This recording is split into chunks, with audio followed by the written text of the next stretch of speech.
so many people new coming up in the scene don't know what that venue was, or they don't know the history of it. And again, that's why I just feel it's so important to like know your history and like know I was there before you. But I find it really sad sometimes when I'm walking through my city and Loafers, like the oldest bar in Ireland, is closed, and Instinct is now like a food shop, and like all these club nights are gone. I am Kay Anderson, and you are listening to Lost Spaces, a podcast that mourns the death of queer nightlife. Every episode, I talk to a different person about a venue from their past, the memories they created there, and the people that they used to know. Candy Warhol is co-host of Comedy Central UK's Dragony Arts, mother and HBIC of the House of Mockie Ah, and an absolute sweetheart. But before she was Candy, she was a fresh-faced 18-year-old who worked herself all the way up from glass collector to the manager of Instinct Bar in Cork. I mean, can you imagine that though, putting an 18-year-old in charge of your pub? Ugh, ridiculous.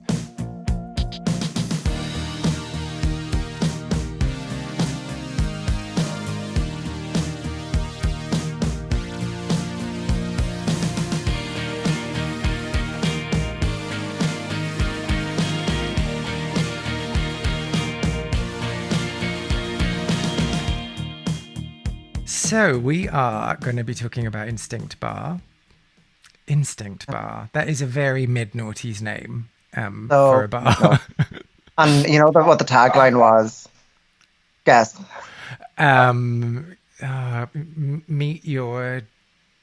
No. Oh, I'm just not on form. It was Instinct, ... follow yours. Scream. Are you sure it wasn't a deodorant? That sounds like... Oh. Yeah, I know. And you know what's so funny? When I was thinking back to like... So there was actually like 4 or 5 spaces in Cork open at the time. And when I was looking at their names, or thinking back at the names, yeah, there's just something about like 90s, mid-noughties gay spaces just had like these really like funny names. So I don't know what that was at the time. I don't know. But thank God that's just not Ireland. I think that's all over, right? Oh, yeah, definitely. But what were some of the others then? So the main bar in Cork at the time was Instinct. And then there was a really like alternative night that was just open on Wednesdays was called Freak Scene. And then there was like a more like a queer space called The Other Place. And then there was Flux. And then there was, oh my God, there was 2 other nights, I think, that were just open on a Friday or Saturday called Rubies, Sinners. And then there was this gay pub that actually was, up until a few years ago, the oldest queer establishment in Ireland. It was the very first to open, and that was called Loafers. And that closed a couple of years ago. Oh. Yeah, so it's crazy now that there's technically only one gay bar in all of Cork, and at that time, for me, when I would have been going to like the likes of Instinct, that was 2008, and to have that was like an abundance of options. Well, I was going to say, like, so for those that don't know, homosexuality wasn't decriminalized in Ireland until like the 90s, 93. 1990, I think it was 93 or 94. Yeah. And then on top of that, Cork is pretty small a city. So for it to have all of those kind of queer nights going on like 10 years after decriminalization, that's pretty like... Yeah, massive. Like for... Cork is always a confusing one because Cork is actually the biggest county in Ireland, but then city-wise, it would be like not huge. So, so like Dublin is obviously, the main city in Ireland, followed by Cork and Galway. So there's only a few places in all Ireland that would have a gay bar now. But yeah, I think this is happening all over, and again, it's a great reason why you're doing this podcast. But for some reason, up to 5 and 10 years ago, there was an abundance of queer venues, and now they're just all very quickly closing.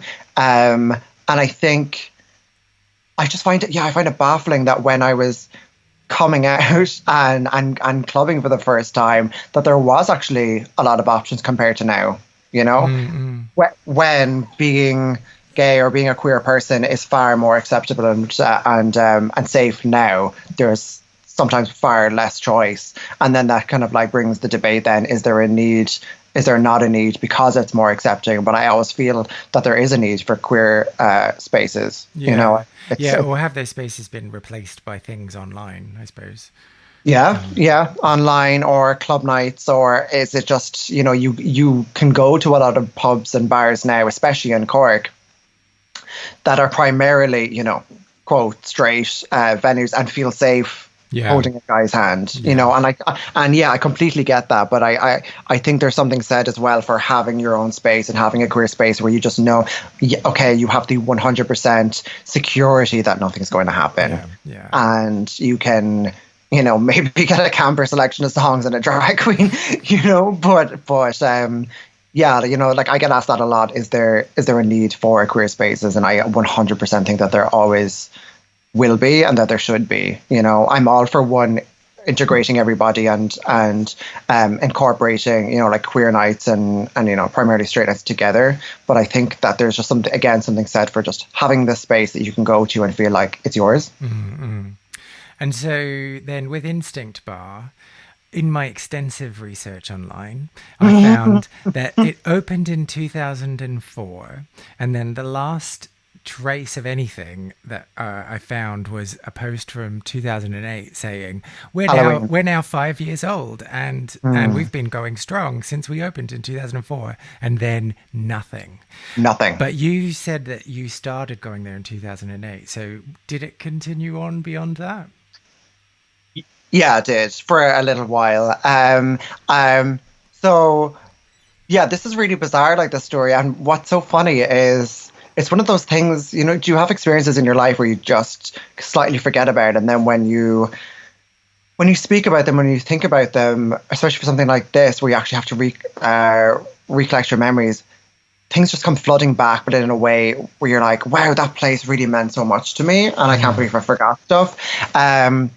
So I came out when I came out I think around 2006. I was 16 and I was in fourth year in college, and then I turned 18 at the beginning of my sixth year, and obviously I'd been waiting the whole time. You know, I'm going to have like my first gay bar experience, and yeah, Instinct was the very first place that I went on my 18th birthday. And it was, you know, it was just a cool place to be. And like looking back, it was probably like the only place to be properly like on a Saturday night. And I remember just being like so excited. I thought that I was going somewhere just like so alternative and so underground. And yeah, I remember like, I mean, really like to give you the layout of it, it was, when you walked in, it was pretty much like just an Irish pub that was quite dark. And then there was a makeshift dance floor with a DJ and a stripper pole that was like the coolest thing. If you got your steak on that pole, like people would just be like, yes, I have it. Brilliant. Hang on. Did you just say it was like a typical Irish pub and then say with a stripper pole? So it was like it was a typical Irish pub, and then whoever bought it was like, okay, let's make a dance floor in the back and put a pole and like some gay artwork. So, but you're not saying that a typical Irish bar comes with a stripper pole, just so I'm clear. Okay. No, it doesn't, for any tourists out there. I do apologize. Yeah, but yeah, so I would have pretty much, I mean, had either a Friday night or Saturday night out there up until the end of my school year. And I remember, you know, it was where made a lot of my first gay friends at the time. It was where I had my first gay kiss. It was first gay kiss. Oh yeah. Well, because I would have kissed girls and stuff when I was younger. Just me, like, why would you do that? Yeah. I know. Yeah, not that I enjoyed it, but I would have kissed girls. And for some reason, I was just really like awkward as a teen, so I just always made the decision, even though I would have been asked out by guys, you know, on the typical MSN. I always made that decision of, you know, I'm going to wait till I'm 18 till I can go clubbing so that I can date properly. So I had my first gay kiss when I was 18, and then. Yeah, when I finished school in June, I had a really good friend, Lawrence, and he was working in the bar at the time. And to me at the time, he was very cool. And I still mock him about this to this day, but he was kind of like a MySpace kid, like very Jeffree Star, handbag, jeans, jewelry, very cool, like makeup and extensions, and just like all around cool at that time. And I think I actually have this right. I think he did go on a tour, hung out with Jeffree Star at the time. So it was like, to me, it was just like, oh my God, so cool. And him and me would go to like Freak Scene on a Wednesday, which was again a makeshift club night, and he got me a job in Instinct when I finished school in June. So then suddenly I was like working in what I thought was the coolest space in Cork City. So you made it. You just peaked so early. I felt like I made it. I felt like I was one of the cool kids, and then I just had like, what I remember, although it was like ups and downs, I just had like such a cool year, like working in this gay bar. I got into art college, so I was like, would work in art college, study in art college Monday to Friday in a different city, Limerick, get the bus down, work Friday, Saturday in the club. And then I worked myself up to events manager and like supervisor and like DJ in the bar. So I would like DJ and come up with like the themes for the events and stuff like that. But I just have like the wildest memories in there. And now when I walk past that building, because now it's a co-op, like a food co-op. So when I walk past there, I will just look in and be like, okay, where that like cheese and milk is, I would hang off those handlebars at 6 a.m. after a lock-in completely out of my head. You know, it's just fun. It's great looking back. Yeah, I just had some of like the wildest times in there. And I think that's what really that place was known for. It wasn't known for being classy or clean or like, you know, like, yeah, the super swanky place. There was just like always a riot in there. It was packed so constantly. Like, honestly, I'm pretty sure the capacity was 150 and you would get like 300 odd people in there on a busy Saturday night, completely on top of each other, like sweating, like dancing to what, like, I don't know, Girls Aloud, or like, I think Gaga came out in 2008. So like just all of that, just like the best Saturday nights. And they would have things like foam parties and just like everything as tacky as you can possibly imagine, like foam parties and like Gaga impersonator and like just, oh my God, like when you look back and somewhere like, I thought that was the coolest thing. I mean, it sounds like it was. So if we just then cycle back to the first night. Oh my God, yeah. So you talked about the anticipation and how excited you were in the build up to it. Do you remember like that, what happened when you came through the door the first time? I remember being really nervous going up to the bouncer to hand him my ID because I had just turned 18. And that's oddly, for years, like a feeling that stayed with me every time I would go to a bouncer. I'm not sure why. I remember just being so excited, like going in, but also quite nervous. I think as a lot of young gay men would be. And just this feeling of like, oh, wow, this is it. I thought it was going to be this massive nightclub with like different levels.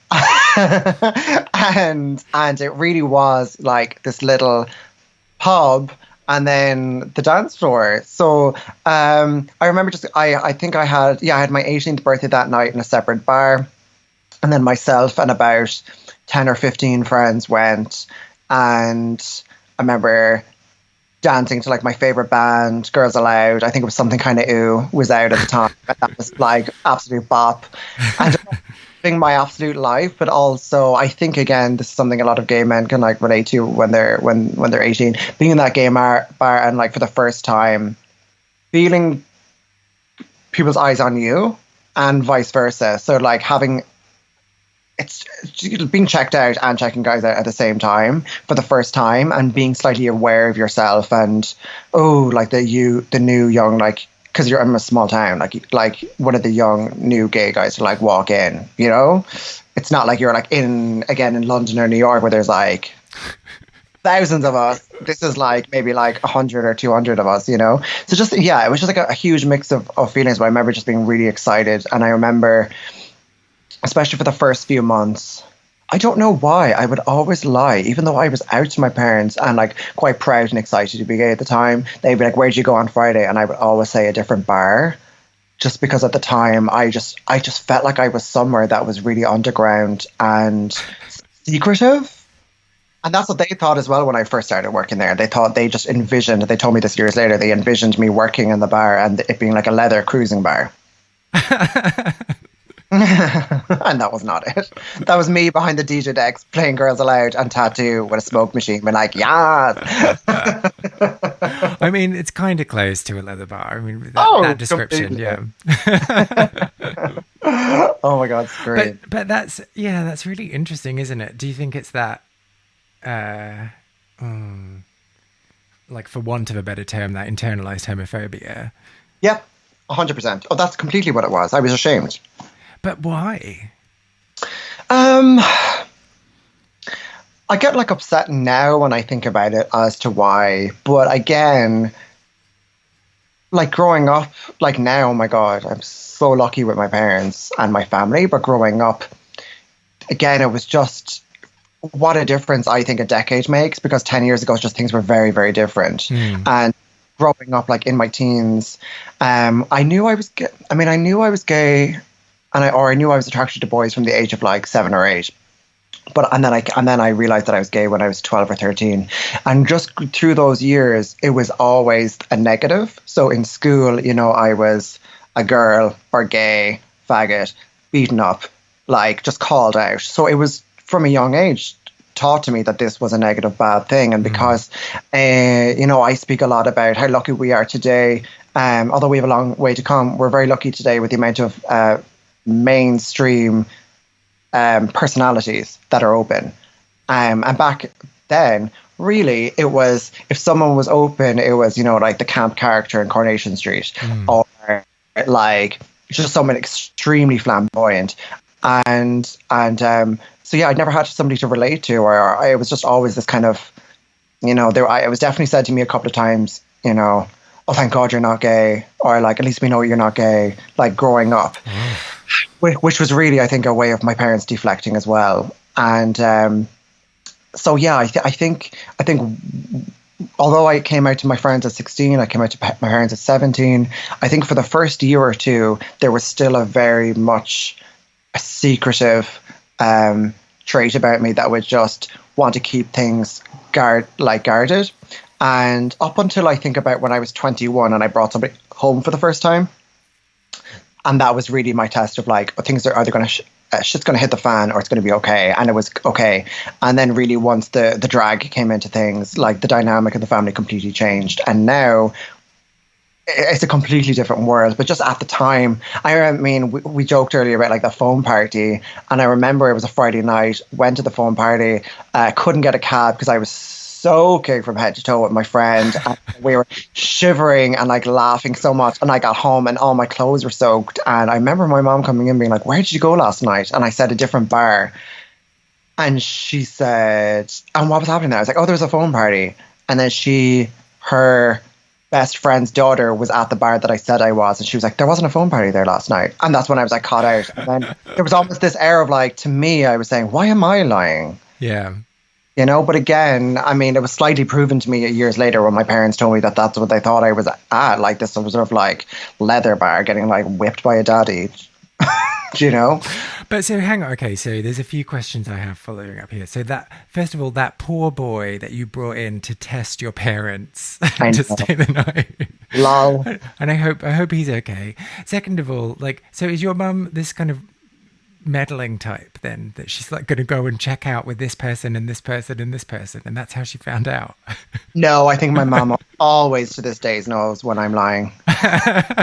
She always knows. I just have this weird habit, I think, of like when I feel like I'm being caught out, and it's probably me getting in my own head, and that I'm just like, oh, better protect myself and like my mother, you know, from knowing the truth. But I mean, once you kind of like release yourself from that and kind of like just stop caring, you just realize like other people generally will too. But I definitely know that for the first year or two, that wasn't something that was in my head. I do know that was a worry. You know, there was, when I remember coming out and them saying to me that I was going to have a really hard life, and like, and I remember going, well, I've been out for a year already, and like everything's been super positive so far, and I feel happier, you know. And yes, Jesus, for all of us, and this is something we can all relate to. There is very, as much as we're like, wow, we're getting mainstream attention media. Wow, it's so much better to be open as a LGBTQIA plus person. There's still really hard aspects of it, and I think when it comes to your family, especially, it can hard to relate to them sometimes, and they do have that worry for you that things, again, we don't have that norm. So well, it's this whole it's this whole world that they are never going to understand, and that's something that you are part of, and that kind of distances you from them, whether you like it or not, I suppose. Exactly. And there was also like this sense as well that I also didn't want to share it with them, because at the time I was very much like, this space is mine. Yeah. And this space is like where me and my gay friends go. And it's really special to me because it's where I'm learning a bit more about myself. And I'm also, I don't know, able to like flamboyantly dance around to the Sugar Babes and Girls Aloud and Gaga and be like, yeah, like I can be really camp, Yeah. So like at that age, it's like, why would you want to share all of that as well with your parents? Well, yeah. And this, I want to talk a bit more about the secretive thing as well, because that's something like, that there's bits of your character that you're not really sure if it's because of your queerness or because but just because. So I am quite a secretive person, but not like, I don't know. I don't know if it is linked to that internalized homophobia or protecting people by giving them half truths, and that's kind of a learned behavior, or if it's just that I'm like, I'd rather you didn't. yeah. I think. Yeah. Do you carry any of that, like, 100%? Ah, okay. Yeah.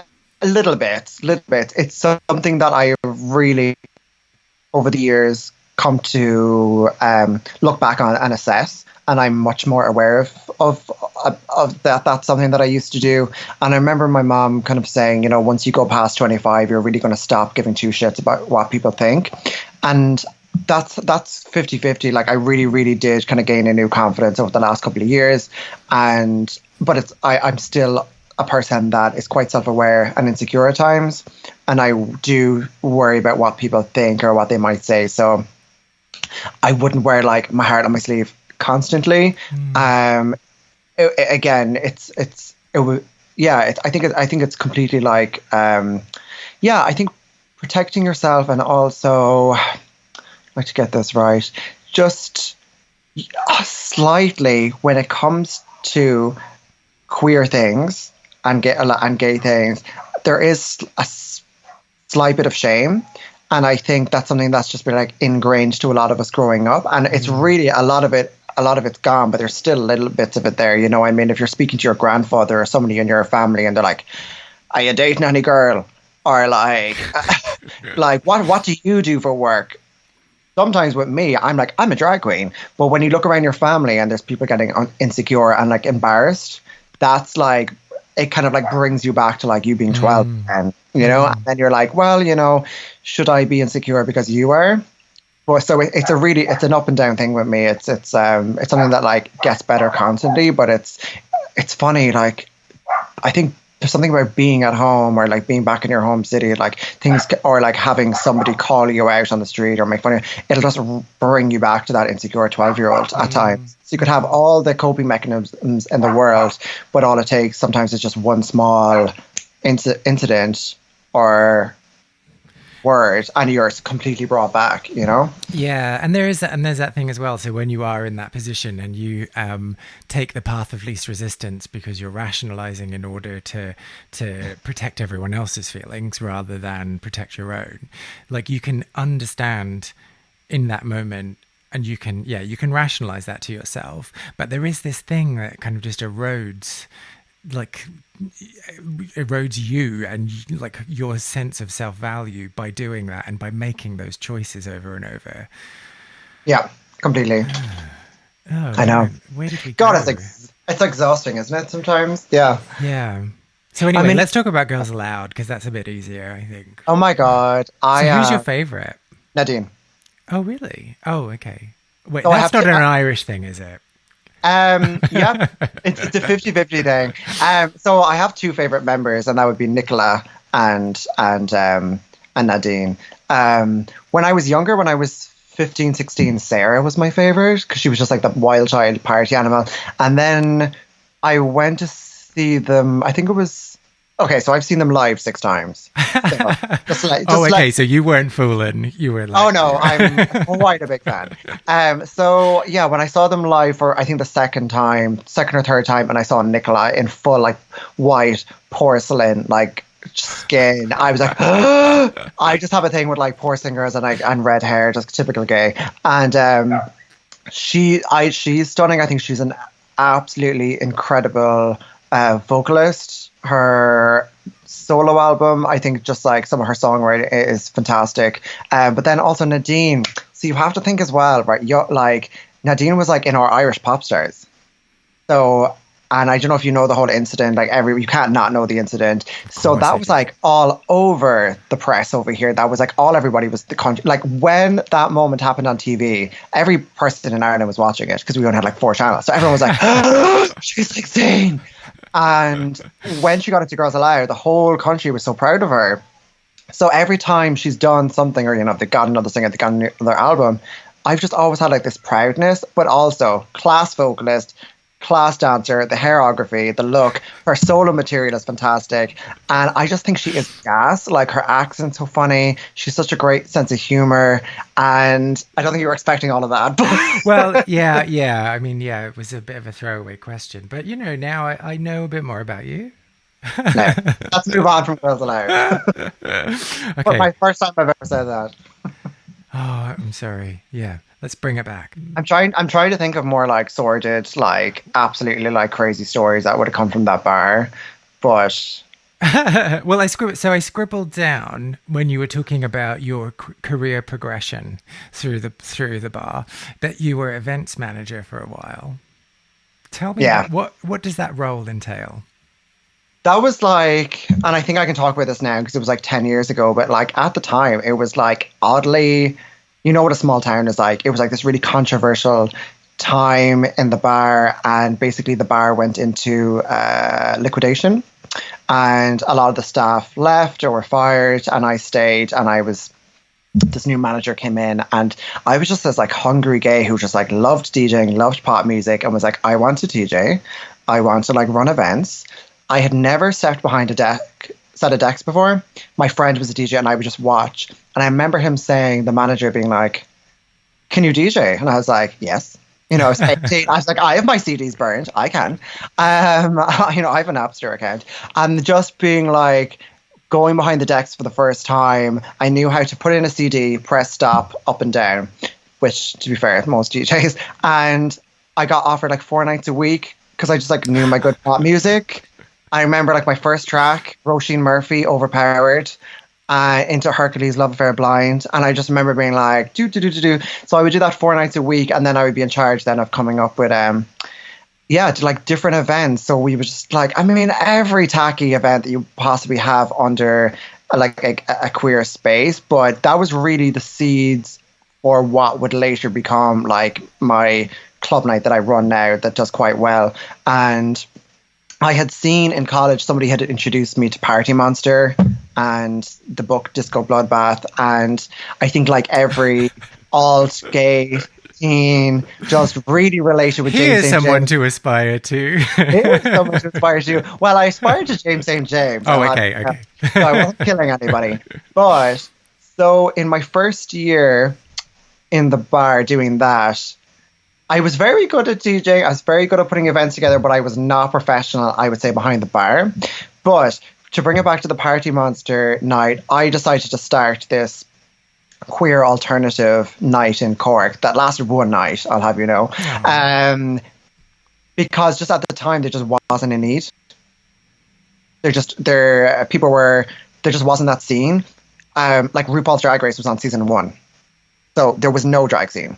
There was no club kids. And if there was club kids, I was one of them. My best friend at the time, Lawrence, was one of them. And there was maybe a few other kind of scene hipstery kids. But that was it. There was no need for a full club night for us. But I had a lot of fun. Myself and Lawrence were DJing. We dressed as a kind of So he's a really good makeup artist, and I remember hitting this gorgeous smoky eye, and I was dressed kind of like a little angel, which was a nod to the movie. And we were DJing, and I mean, we got a nice crowd, and there were some queens came, and like a lot of students came, but people just didn't know what it was. And then a couple of weeks later, the bar closed down. Oh. That's why there was no other one. And about 6 months later, when I was in college, I just really wanted to get into events, and I wanted to run that night again. So when I called, the original name of my night, like 10, 11 years ago, was Disco Bloodbath. Like, how original. So, because at the time, it wouldn't have been a mainstream thing. And people were like, what is this? Like, this sounds terrifying. And I'd really gotten into drag over that summer. And I decided when I was in college in Limerick to run it again, but maybe more as a show. So I did drag for the very first time and hosted it. I had a DJ, I had lots of queens and burlesque performers, and that actually started my whole drag career. So it was the exact same night in a different city, and it happened to work. And then that became like a regular thing in that city in Limerick. And then I left college and then continued my drag career from there. So it really, having that space and having that space to like actually run shit yourself. There might not been a lot of people there, but really that space started so much for me. It was also really where I saw my first drag queens, you know. And just in case you don't know, my great granduncle was one of the world's most famous drag queens, Danny LaRue. So I saw him before I saw him before when I was 14, and that was my very first drag show. Well, that was more of like a classic family-friendly show. And then when I was 18 and working in Instinct, I remember my very first proper drag queen was an alternative queen in Cork who used to perform. Her name was Lucy Von Fur, and it was very alternative, like shaved bald head, very Priscilla Queen of the Desert, like makeup up the face, a bit divine, and doing that kind of stereotypical dress made out of balloons, popping the balloons. And it was New Year's Eve, and I just thought it was fierce, and I was so intimidated and so scared. And then there was another two queens. Oh my god, I need to remember their names. Joanna Ride and Gloria Hole. And they don't perform. Wait. So Joanna Ride. Yes. I don't understand. I don't understand the joke. So that is an Irish. Oh, Joanna. Oh, yes. Okay. Like Irish, Satan and Irish. I'm always like, it always takes me a long time to figure out the joke. But I mean, Gloria Hole, I was right there. Yeah, you were. I'd say you were, girl. They would come on a Friday once a month, and again, that was my real big introduction to drag. And cocky me at the time, to be honest, was like, I could do this, and I could do this better, like every young queen.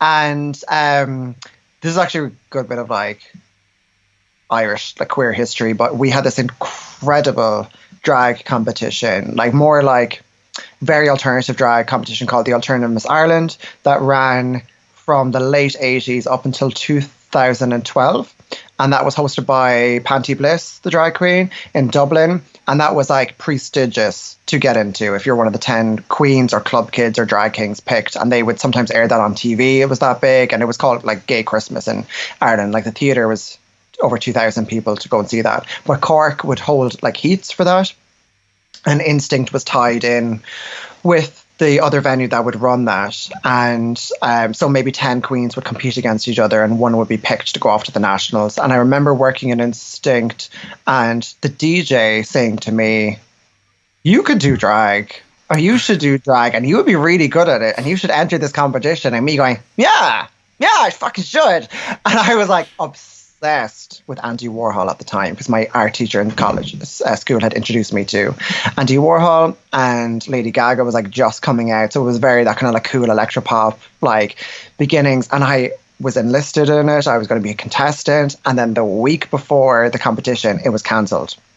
I know. 6 months later though, I had done that club night, and a couple of weeks later they just invited me to just be a contestant in the national one, so I went straight in.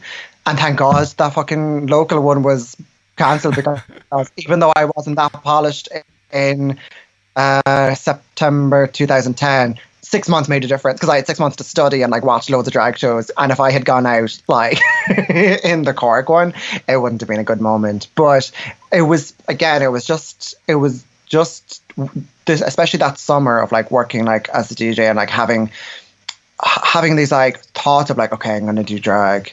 Oh, I'm going to run events. Like, having like lock-ins and like having like again like first like gay experiences and like staying up all night drinking, it was just like 6 months of like a lot of firsts and a lot of like seeds for what was to come. Even though it was like, again, it was messy, I look back on it with some really fond memories and thankfulness, because if I didn't work there, I don't know what I would be doing now. Maybe I would be doing this, but it was definitely just introduced me to so much. And I also just got away with like so much shit. Like I remember, and again, like just my friend Lawrence, who was working there at the time, seeing him, like sneak shots behind the bar while serving customers, and I'll take like the odd shot and like just like think like just be like so sneaky. And I was a I was a glass collector when I first started, and then I taught myself how to work behind the bar. And then by the time I was like one of the people in charge, on a Friday night, I was the only manager, and I would have like two young girls like underneath me. That's the only time I could ever say that. But we would supposed to be finished at 12:30, and I remember this every Friday night. We would supposed to be finished at 12:30, and we get to like 10:30, 11:15, and I would flash the lights to get all the customers out, and we would be drinking the entire time. And then we go clubbing to like this gay club night that was only open on Fridays called Ruby's, and we would go dancing there. And then we would come back and have a lock-in till like 6 a.m. And then the next night, the manager would be like, "Should we all stay for drinks tonight?" And we were like, "Oh, that sounds nice." But we would have been like drinking the bar dry the whole night before, and like playing pop music and like swinging off the light bars. It was just, when you just think back to that time, it's just absolutely like chaotic, but like so lovely. And just not even thinking about the consequences of your actions, because like Never. So you were put in charge of a bar. How old were you? 18. That's terrifying. Terrifying, but it was so exciting. And I remember, so I mean, it was really hard, but like at the time, I'd been working with like maybe 8 really close friends, and they were my first like proper gay friends. And the manager at the time was let go. The bar went into liquidation. All the staff were either like let go or they moved on. And so that created a lot of conflict, because a lot of the staff at the time who left went on to work in our competition, the competitive gay bar, and instantly that relation just ended. So, which was so silly looking back now, and we've spoken about that like since. I mean, I wouldn't have contact with them, but but so it was just like, you're dead to me. Oh, unfriending you on MySpace. Oh, completely. Yeah. Wow. Now, I'm pretty sure like apologies have come through over the years of being like, wow, we were so silly, you were a kid. I was like, listen, I'm working 2 days a week, I'm in college, there's this really handy job, and I get to DJ. Why would I leave? So at the time it was just really fun. But I remember the new manager at the time just saw kind of promise in me, that I was really good at coming up with events or ideas, and I was good at the music. And I remember him handing the keys to me, and this is at like 3 or 4 o'clock in the day. And I remember I got the keys and I closed the bar, and it was me on my own. And I was always quite frightened to be in there on my own. It was an old fire station, I think, or firehouse or something like that. Which is where the pole came from? Maybe. No, not at all. But it was quite creepy in there. But I remember going in and ringing some of my friends and was like, I'm a manager in a bar. And the very first thing I did was I went behind the decks. I turned on Girls Aloud, Sexy No No No, the loudest that I could go. And I filled the entire bar with smoke. And I just ran around being like, yes, this is my life. And yeah, it only lasted 6 months, but it was fucking great. See, this is why I think it's terrifying to put an 18-year-old in charge. That was not a good idea. And like, if I knew now, looking back, that I could have gotten away with more, I would have. But I don't know who I was afraid of. There was no one looking over me. Like, we were in liquidation and they were like, whatever, just run it. Because I think the people who owned the bar own like 20 bars in the city, and they went into liquidation. And they kept us open because we were making money, and they saw me as a way of, okay, he has good ideas and it's bringing people in for like 6 months. I know, so silly. Actually, really, really funny as well. And I'm pretty sure I can talk about this now, because who the fuck, like, whatever, it's like been 12 years. So one of the main reasons that my manager was let go at the time was, and I find this so funny to this day, she decided to run like with the owner of the bar like a 2-day music weekend and booked loads of like novelty acts. And one of the closing acts was going to be Bananarama, who also I like obsessed with. And they decided to cancel the event, but they also forgot to tell any of the acts. And I think that's pretty much what happened. And like Bananarama were like, we're getting paid our full amount for this. So she owed them like thousands and thousands and thousands. And that was one of the things that really like pushed the bar into business. So I still lol when I hear Bananarama and think about that, because I just find that so funny. So, okay, so Bananarama were like hanging around outside, like where? No. Let me. They were told like a week before that it wasn't happening, and they were like, "That's not good enough." We're like Bananarama, so you're going to pay, And I can't remember. There was Rick Astley. There was a few other like just like novelty acts, and I remember like they were all booked and they were given like less than a week notice. I remember we had some really good like pop acts though. Like I remember like we had Bewitched. And I remember being really excited. Did you just say really good pop act and then say Bewitched? Yeah, look, I'm like I grew up on Bewitched, so come on now. They were our Spice Girls. But the main thing and the takeaway that I'm getting from this conversation is that Bananarama were single-handedly responsible for closing Instinct. Oh, completely. Yeah. Okay. Good. Just as long as you know that. Yeah, I remember that being on the DS. That's probably like if people from Cork listen to that, it's probably going to be their first time listening to it. But I remember.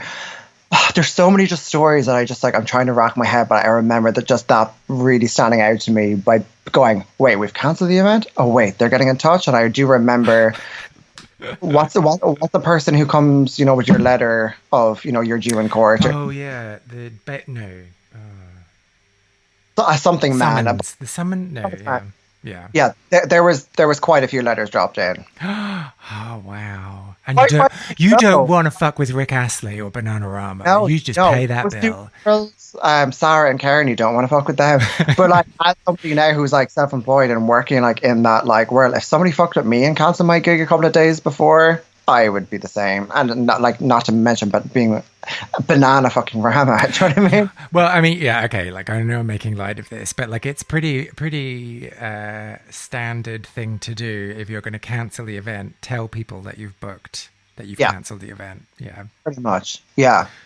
So, so maybe it was okay to put an 18-year-old in charge, given what came before. To be honest. That place, I mean, the reason that we closed down was somebody bought it. So, like, although that we weren't like mega busy at the time, because basically what happened was there was a separate bar somewhere else in the city, and they had like on a Wednesday night a club night, but they were primarily straight bar. But the owner was gay at the time, and he always wanted it to be a gay bar. Wait, the owner at the time was gay, or he was gay at the time? The manager of that venue was gay, and I knew, and he wanted that venue to be a gay bar Monday to Friday, or Monday to Sunday. And we closed for 1 week when the manager was let go, and there was new staff being brought in. And during that week, they switched it like that to a gay bar. Wow. So that really affected us and closed us down a lot. And like 90% of the staff from my old bar went there. So that really soured things for us as well, because I was really like, I remember being so excited. Wow, I get to DJ. Wow, I get to events. I got to hire some of my friends to come in. I mean, they really were just like, everything going there, fine. But it was also like a loss of my friends at the time. And then my first experience of like having a business rivalry or club night rivalry or like other people on the scene. And that's something that's always stuck with me, because I run, I have like a drag house, Mockie Ah. We had like a cabaret, and we have our club nights, and it's always stuck in my head. Why, when you're trying to create something that should be so special and so, a safe space, why would I try to tear others down who are maybe trying to do the same thing? And I find that the same. I know, obviously, with bars and club nights, it's a money thing as well. Like, we're businesses, we're trying to make a living. But you have I don't think it's yeah, I've always found that fascinating. And look, we need these spaces, and like it's important that we all stay open, support each other, and maybe we can all stay open. Don't try to tear each other down. I know for a fact different bars at the time in Cork would be going out of their way to try and get the other one in trouble. Yeah. Yeah. Do you find that with drag as well? I talk about this a lot, and I think um, maybe 80%, yeah. Like, Ah. so, um, like I'm doing drag September now. I'll be doing drag 10 years, so I've kind of like seen pretty much every type of queen there is out there. And when I started my drag house Mockie Ah 2.5 years ago, honestly, the main reason that I started it was because I wanted a drag family and I wanted a safe space for me to be in because I had really gotten so run down and tired and exhausted by being in what I think should be safe spaces, i.e., a dressing room or on a stage performing, and just having either queens or performers or like gays in the audience like critique or read or bitch or try to get me off the show or like just be really horrible. And I never understood it and I never will because as queer people, we spend so much of our lives feeling isolated or feeling different. And then we come out and we get to like enjoy these spaces and enjoy each other's companies. And what happens a lot of the time, which really upsets me, is suddenly we're tearing each other apart or tearing each other down when we should be supporting each other, lifting each other up and going, you're okay. Hmm. Like, and you don't have to be all kumbaya and best friends with each other. That's not human. But I've just never understood tearing someone else down, especially when it's something like drag or being, a drag king or club kid. Like, we are so brave going out, putting makeup, costume on, and like walking down the street and walking it and also performing. Like it's fierce, but it's also quite brave because it's like it's really pushing yourself out there. So to tear each other down makes no sense to me. And when I started my house, it was slightly by accident. It was in Cork City. I had come back for it was supposed to be just one summer, and I was never really involved with the prides here. Even though I'm the main queen in the city, a lot of the prides would have again come from this rivalry bar or like people associated with it. So I decided to run like a one-off night, which was a Vogue ball, thinking that no one would come, and it sold out. It did so well, and it was just such this like refreshing atmosphere of this is so different. Like straight people, gay people, queer people, everyone together, dressing up and like walking the runway and just being so silly and loving. And out of that came two new queens. And then I decided to run a different event the next month, which was a cabaret, and then another queen or two. And now we're like at the stage where it's, like a monthly club night, a monthly show, and we're doing stuff around the country. And it's still very grassroots. Like it's all done by ourselves and we're still climbing.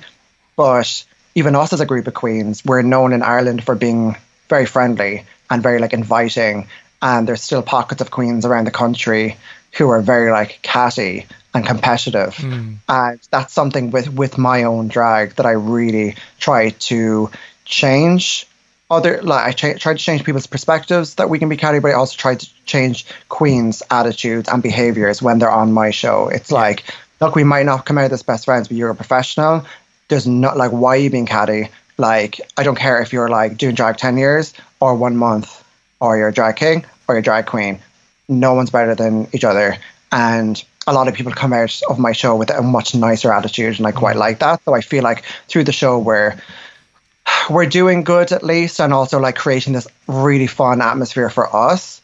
And don't get me wrong, like there's queens on my show who like I kill and we kill each other, but that's just because you just want the best of them. And just like, I think every queen is like, when you get a really good gig or a good job or you look absolutely stunning, yes, you go, yes, congrats, like you look so good, but you're still secretly like, fuck, I want to look better, like I want that gig. We just take it with a pinch of salt, as long as that's something you're aware of and you're not going outwardly to be negative, like I'm fine, know. Yeah, and I guess so. I mean, like Sorry, I speak so much, by the way. No, don't worry. But like, so being Captain Obvious, like that bitchiness comes from a place of insecurity, obviously. Oh. But do you not think that like by having houses, you're kind of perpetuating that competitiveness? So, a lot of people. So, when I created like my drag house, we were really the first drag house in Ireland to start with. So we would very much not be a drag house that you might associate with in New York in a ballroom scene where it's very like competitive. And so I have like 2 Vogue balls every year, one in Cork, one in Dublin for Prides. And then in between that, we have our shows. And even at the Vogue ball from day one, people are so nervous when they come in. And then I'm straight on the mic and I'm like, look, we're not in New York. We're not on the ballroom scene. I know there's not going to be death drops left, right, and center. But if there's a category that you want to walk. And if you're shit or if you're amazing, everybody in here needs to cheer as loud equally. And from day one, that has just set such a lovely like atmosphere at my gigs. So people know when they're coming to see us that it's fun. And like it's going to be a fear show, but it's fun. And that's what we're known as. Like when people in other cities like talk about like the House of Mockie Ah, they know that like we're a really good standard of drag, but we're also bonkers crazy and really, really fun, because we'll go out there and we'll do a dance number and like some voguing, but then we'll go straight into like a skit and like a comedy section. And I've always tried to have that mix. I've never really, I mean, yeah, if I'm watching a drag performance, she's fierce and it's kakada, kakada, kakada, boom, and that's her thing. Great. I do find that like funny, or sorry, I just find that fierce, but I find it more endearing and relatable, like when a queen is, I don't know, more funny and silly and friendly. I've always, I've always believed that a drag queen should be the life and soul of a party. Okay. Why would you book a queen or go and see a queen if she's being a bitch and standing in the corner giving you a snarl? And that has always been in my head. I mean, that might be your thing. But, might be, yeah. But, like, so are there other houses then in Ireland? Slowly now, yeah. Okay. There's like smaller houses coming up on the scene of like newer, younger queens. But you like totally want to be the best, right? Oh yeah. So then how do you get that balance right between competitiveness and? I think always being I'm like, you will die if you're against me. Yes. No, I won't. I just no. I'm like that anyway with my drag. Like I'm always like, wow, she's a great look. No, I need to be 10 times better. So I will never, one thing that I will never do, and I teach this to my girls as well, never copy another queen. And it's very important to be aware of what other performers are doing and what other club nights are doing, but don't let that affect your own art or what you're about or your own brand. So, I mean, that's easier said than done. There's times where you're scrolling through Instagram and someone's doing really well and you're seething. Oh, yeah. You know? But for me, it's always trying to think 5 or 10 steps ahead. And with my club nights and my shows, I just come up with themes that I think people are just going to love and really enjoy. And I try to come up with performances that I'm dying to do and I feel like people are going to like absolutely love. And to be honest, sometimes I think it reads in a club night or a performance or like a group of queens when they're actually creating the night or performance to go out of their way to be like, hey, look at us, we're the best, or be really authentically themselves and enjoy what they're doing. Mm-hmm. And I feel like when it comes to my own drag and when I come up with the club nights and the group numbers and things like that, I just go, okay, we're absolutely brilliant. Let's act it and like not worry about what's happening. Yeah. But one thing that I've always maintained is that I think we're really polished and really fierce and really well put together, but also shit. And like that's what I've always never wanted to let go of, because when we first started, and I suppose this brings it back to spaces and stuff as well, I personally just love a good grimy like shitty space, you know. And I've always wanted to, when I run my nights, I like finding a really unusual space and putting the drag show on in there. So for the first year, we were in this really tiny old man's pub in Cork called the Poor Relation. And we were able to fit 60 or 70 people in there, but we'd squeeze 100 and everyone would be sitting on the floor and the sound would go every 5 minutes. And it was just so bad, but it was so good. And it was so special because it was really the first of its kind in the city, just this really bonkers alternative drag night. And then obviously it's gotten bigger, so we've climbed and climbed. But I've always maintained that, look, there's something about shit and unpolished about us, And I think that's our thing. I mean, sometimes the curtain's about to open in 10 minutes, but we're behind the curtain going, what choreography are we doing? Or like, what'll we do? You know? And I just always joke about that on the mic. And I think people really relate and they really like that. And I've always said to the queens as well, when you're walking around that club, say hello and smile and thank people for being there and ask them, are they having a good night? Because the reason they're there supporting you and they're there paying your wage. And like if there was nobody there, you wouldn't be working. And you need to make sure that those people are going to come back and enjoy you and enjoy your show. So when people come to my gigs or to the Mockie Ah gigs, I just like people to have the best time and leave feeling that they were a part of that show as well. So we are going all over the place and I'm keeping you quite late. So let's go back to Instinct Bar. Let's go back. Let's go right back. I love talking about that. So were you working there when it closed? Yeah. And what did that feel like? I remember being so upset because, and it was such a specific time that it closed as well, because it closed the weekend of Halloween, which was like so homophobic. And I remember being in college, so I would go to our college in Limerick Monday to Friday, and I would be up there in the evenings after college, like designing the posters. And there wasn't a huge lot of social media, but I would be doing, you know, posting what I could and stuff. And I remember that weekend would have been our Halloween party, and just getting the call going, okay, you're not going back to work. You're getting like a week. Yeah, you're getting a week's wage. The place is being cleared out.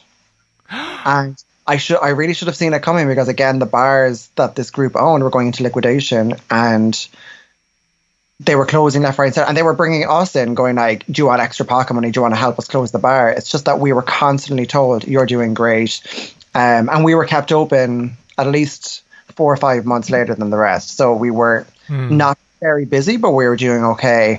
And I definitely knew it wasn't going to last quite long.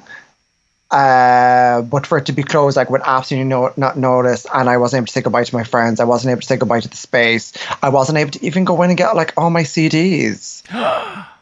You know, and I remember I had like art, like from, you know, like my college interview, like on the attic, because it had become that space where I would just go in on a Monday when it was closed and just draw stuff like that.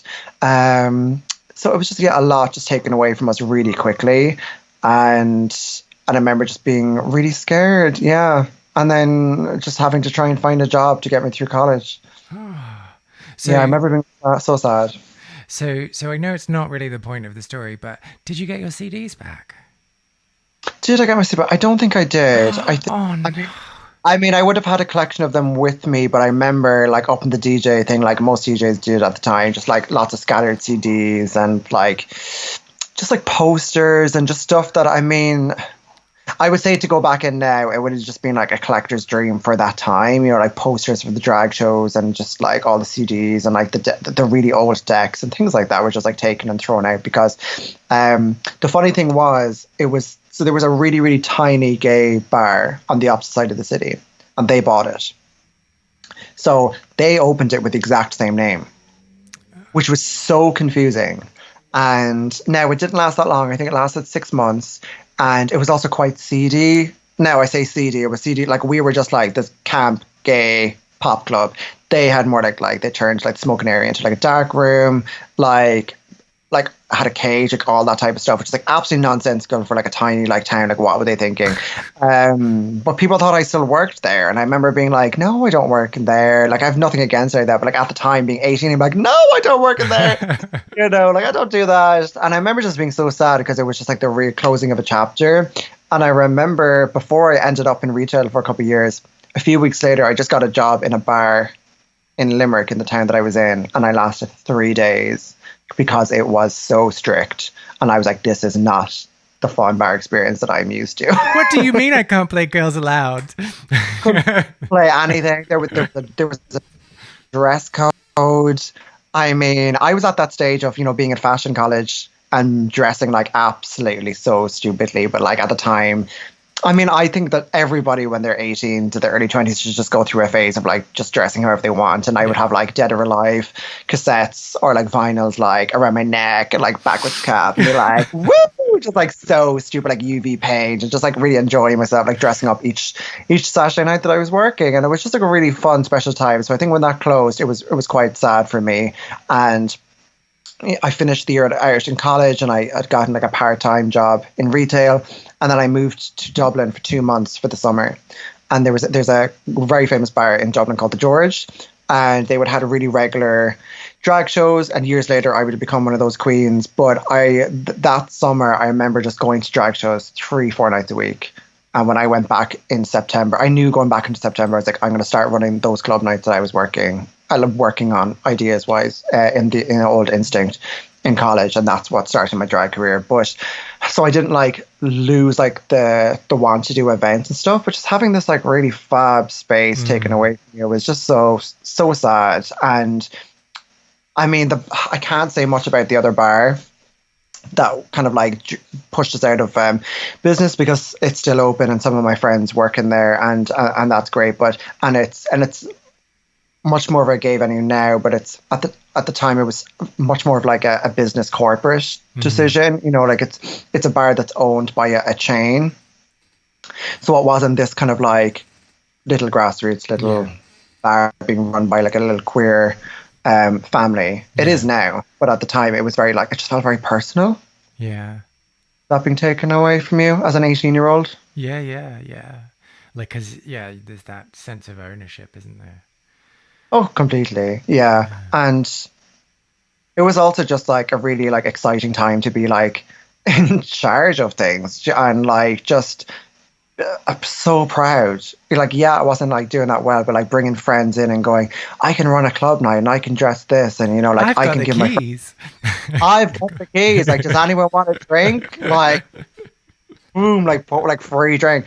I remember at the time, and I probably shouldn't say this, we can laugh about it now, but there was a girl who I hired, and her very first night, I poured her so much drink while she was working behind the bar, she ended up in A&E. Like, we can laugh. We laughed about it afterwards, and we've laughed about it years later. But she woke up in the middle of a street. She like ambulance came. She woke up in A&E, and I was like, "What happened?" You know, it was my measurements. I was never properly trained. So like anyone who would, I mean, people would come up to me to get served because I would just be like, like pouring the measurements. I just didn't know what I was doing. This looks right. That's right. And they were getting like triples instead of a single. So funny looking back. And so why did the bar go bankrupt? I know. No, that was honestly the least serious thing that was happening among that bar group. But I wouldn't say too much. Besides Bananarama and free drink going missing, there was a lot more serious things going on, I think, that I didn't really know much about. I mean, I didn't care. I was just more like, is the bar staying open? And did we get to like play pop music, you know? Did you ever go to Instinct Bar? Well, if you did, I would love to hear from you. Please share your stories and anecdotes and any photos that you might have through social media. You can find me on Instagram and Facebook and Twitter under the username KAndersonMusic. And you can also find out more about Candy by following her on Instagram. Her username is Candy Warhol Queen. Lost Spaces is not only a podcast, but a concept record as well. I've been writing songs about queer venues and the people who used to live their lives there, and will be releasing songs over the next year. You can hear the first single, Well Groomed Boys, which is also playing underneath my talking right now, on all streaming platforms. If you like this episode, I'd really appreciate if you subscribed, left a review on Apple Podcasts, or just told people who you think might be interested in finding out more too. I am Kay Anderson, and you've been listening to Lost Spaces.